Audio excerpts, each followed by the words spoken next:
kumpul mainan, kumpul kenangan. Selamat datang ke video SM Collector bersama saya, Amir Zuhair. Hari ini kita akan review Bobo Boy musim 3. Yeah! Enjoy!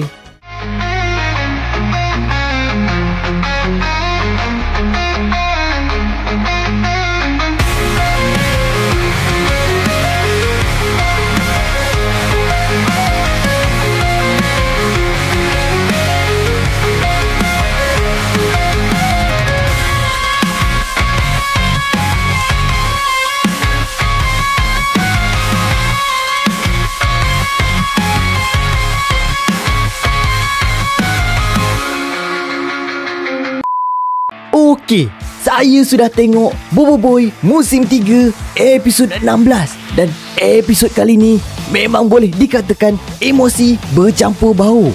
Ada lucu, ada misteri dan ada juga saat yang sangat tegang.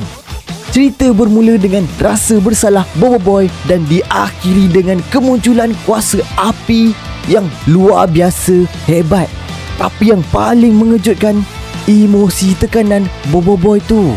Ia berjaya dibawa dengan sangat relatable, terutamanya bagi kanak-kanak yang mungkin pernah rasa tertekan tapi tak tahu nak luahkan macam mana. Apa yang kuat dalam episod ini ialah bagaimana konflik dalaman Bobo Boy digambarkan secara halus tapi berkesan. Kuasa api bukan sekadar kuasa baru, tapi lambang emosi yang dipendam terlalu lama. Jalan cerita juga seimbang antara babak ringan yang kelakar macam sesi bantu Bobo Boy tidur dan babak serius masa dia berubah jadi Bobo Boy api. Penggunaan mimpi sebagai medium untuk unlock kuasa pun bijak, nampak natural dan tak tergesa-gesa. Cuma ada beberapa babak yang terasa agak draggy. Contohnya, segmen bantu Bobo Boy tidur yang agak panjang. Memang lawak, tapi ada part yang rasa macam dah cukup tapi diteruskan juga. Mungkin kalau pacing itu dipendekkan sikit, fokus pada emosi dan climax, confirm penceritaan akan jadi lebih kuat. Satu lagi, penceritaan pasal bagaimana kuasa api itu datang boleh diperjelaskan lagi sikit. Buat masa ni, penonton hanya faham ia datang dari tekanan, tapi dari segi naratif boleh dihuraikan lebih mendalam oleh karakter-karakter seperti Adudu ataupun Ochobot. Dari segi visual, animasi untuk kuasa api memang stand out. Serangan macam serangan berbola api bertalu-talu, bola tampar berapi dan sepakan penalti berbola api, semuanya nampak ganas, dinamik dan penuh warna panas yang hidup.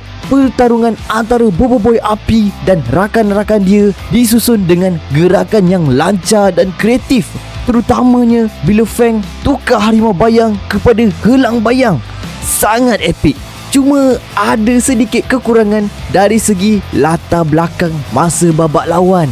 Kadang-kadang terasa kosong atau statik. Secara keseluruhan, episod 16 ini berjaya menggabungkan elemen aksi, emosi dan humor dengan cukup seimbang. Rating saya personally untuk episod kali ini adalah 6 out of 10.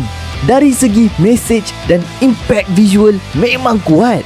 Cuma pacing dan babak tertentu masih boleh lagi diperbaiki. Tak sabar saya untuk tengok apa yang jadi dekat episod yang seterusnya. Itu saja daripada saya. Ingat ya, jangan jalan tidak tengok jalan.